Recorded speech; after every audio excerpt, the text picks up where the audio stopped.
Like heading is like, how do you say it? I'm heading. Whereas I'm heading down, it's like I'm going there. I'm heading and I'm going towards there. It's a very, very small difference in nuance which people use to change the sentences very slightly. But generally, you could just say I'm heading to your office and it would be very, very similar. So you just use down as that feeling, expression of feeling really.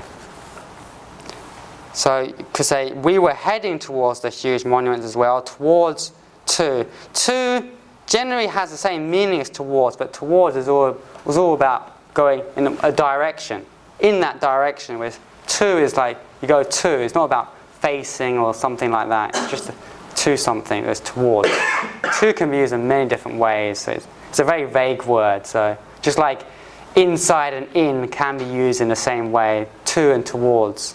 You know, you make that differentiation between them when you really want to.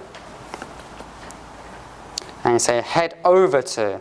Head over means over, has this feeling of over to. There's to, here's to, from to, over to. It's like quite a way a while. It has that feeling, you know.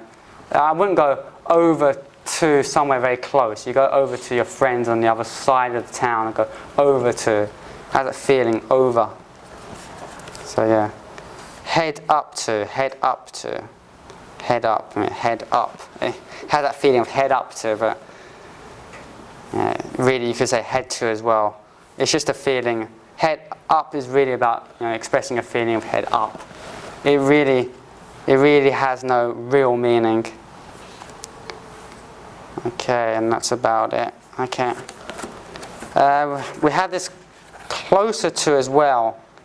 So they're closer to 6th. Our office is at 104 West 29th Street. It's between 6th and 7th Avenue, closer to 6th. Meaning it is closer to 6th. It's just connecting it, because you could split the sentences and say, you know, it's between 6th and 7th Avenue, but it is closer to 6th, or it is closer to 6th, but you don't want to make that extra effort, you know. It's just a lot of bother for a lot of people to keep, you know, having correct sentences and making these sentences really long. So they try to connect it, so they omit a few words and say it's between 6th and 7th Avenue, closer to 6th. So this closer to 6th, what is it talking about? Our office. You know, it starts with, okay, our office is at. So you can tell, because it begins with the topic, our office is at da da da, it's between 6th and 7th Avenue, but it's closer to 6th, you know? It's between 6th and 7th Avenue, but it's closer to 6th. So in other words, you should really go to 6th and find it from 6th rather than go to 7th and say, oh, where is it? So yeah, okay, if we look at page 38, okay, you see at the middle of the page we have, sure, I'd be happy to. Sure, I'd be happy to. Sure as being, you know, it's expressing that you're kind of expressing 100%, you know.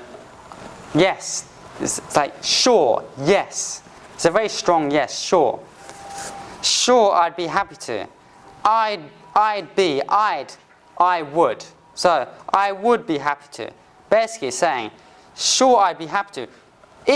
If I was to do that, I'd be happy, you know? I'm not happy now.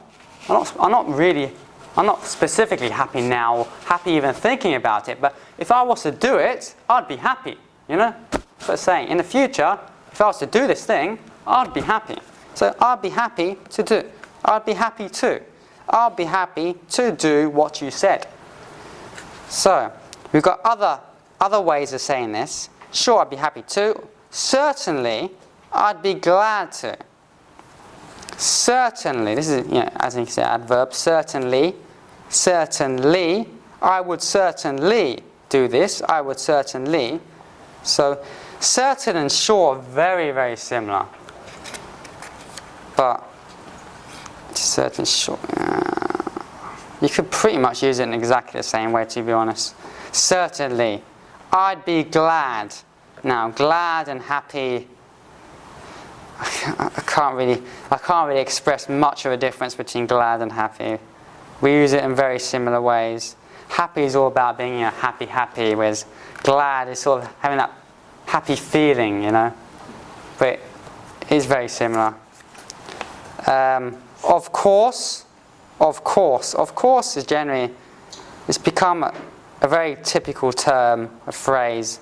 Of course meaning, it's something that is obvious. It's something that is the norm. It's certain. It's norm. Generally, this will happen.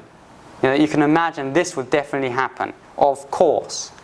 Course, you can imagine a course being course like a road. A course is a road. A road you take. So it's of course. It's something that's generally, the general course. It's something that will generally happen. Generally be done. So of course. Of course, yes, sure. I can do that.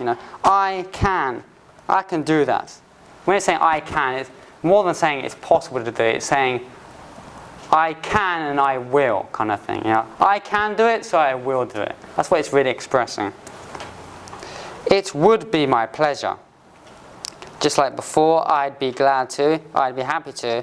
It would, So for me, it would be my pleasure. My pleasure being my happiness, something I enjoy. A pleasure is something you enjoy. So, it would be my pleasure. So, if I was to do that thing you're talking about, I would be happy, I would feel happy. I would enjoy it. That's the difference. But, I say difference, there's not much difference between any of these phrases in reality. Just a matter of changing the layout of the sentence a little bit, and very slight differences in nuance.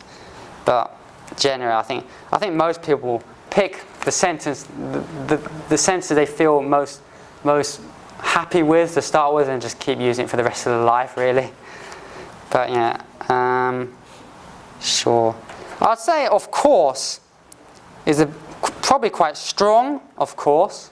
It's like, yes, it's obvious, of course. Like a lot of times if you're stressed or angry, you might use of course.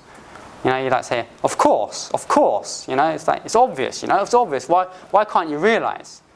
So you can use of course in a very negative way. Whereas, sure, certainly, you can't use negatively. It's very hard to use negatively. But of course is very different. So you might have to be a bit careful with things like of course. Don't say, of course. It's like, okay, you're a bit scary. So, generally I'd say certainly, sure, probably the best way, better than of course. But other than that, they're very similar. Okay, any questions about that?